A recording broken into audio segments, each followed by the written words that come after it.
Ustaz, persiapan kita dalam menghadapi kematian seperti yang tertera di surat Al-Mulk ayat kedua, Ustaz. Mohon penjelasannya, Ustaz. Terima kasih, Ustaz. Nah, barakallahu fikum. Ya, kita tahu surat Al-Mulk ini termasuk surat yang dianjurkan untuk dibaca setiap malam.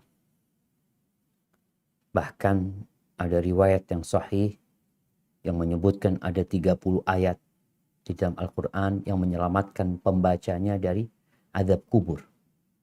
Yaitu surat Al-Mulk. Apa kata Allah? Allah mengatakan tabarakalladzi biyadihil mulk wa huwa ala kulli syai'in qadir. Alladzi khalaqal mauta wal hayata liyabluwakum ayyukum ahsanu amala wa huwal azizul ghafur. Dialah Allah yang menciptakan kematian.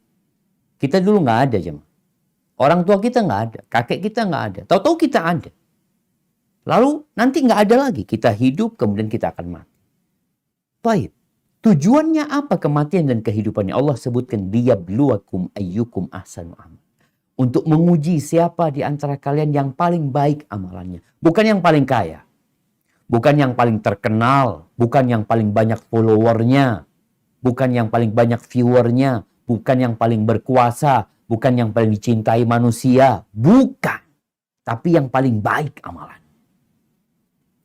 Maka kita perlu tahu. Amalan yang baik ini kayak apa? Yang Allah akan terima itu kayak apa? Karena banyak di antara kita juga yang sibuk memperbanyak amalan. Banyak amalnya. Baik apa tidak? Kalau bicara yang paling baik amalannya, kita perlu standar dari Sang Pencipta.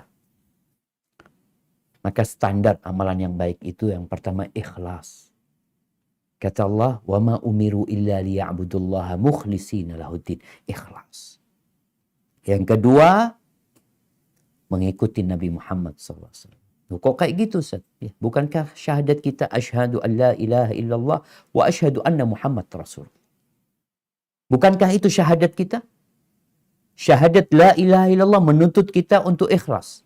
Syahadat Muhammad Rasulullah SAW menuntut kita untuk tidak beribadah kecuali dengan caranya Nabi Muhammad SAW. Sama. Yang diridhai Allah hanya Islam. Dan yang sudah Islam, hendaklah beragama mengikuti Nabi Muhammad SAW. Udah. Jangan sampai kita nyeleneh. Berlebih-lebihan dalam beragama atau meremehkan agama. Ada yang berlebih-lebihan dalam beragama sampai mengkafir-kafirkan orang lain. Ada yang meremehkan agama sampai memasukkan orang kafir ke dalam surga. Terus gimana beragama? Udahlah, biasa-biasa aja. Sesuai dengan syahadat kita. Asyhadu an la ilaha illallah wa anna Muhammad Rasulullah. Salatnya ya udahlah. Salat seperti Nabi Muhammad SAW. Bicara keyakinan kita. Bicara ibadah kita. Bicara akhlak kita. Bicara muamalah kita. Kita punya dua standar. La ilaha illallah Muhammad Rasulullah. Maka dituntut umat Islam itu untuk belajar. Untuk belajar. Belajar apa? Ya belajar yang diajarkan Nabi Muhammad sallallahu alaihi wasallam. Mungkin seperti itu. Wallahu a'lam bishawab. Nah.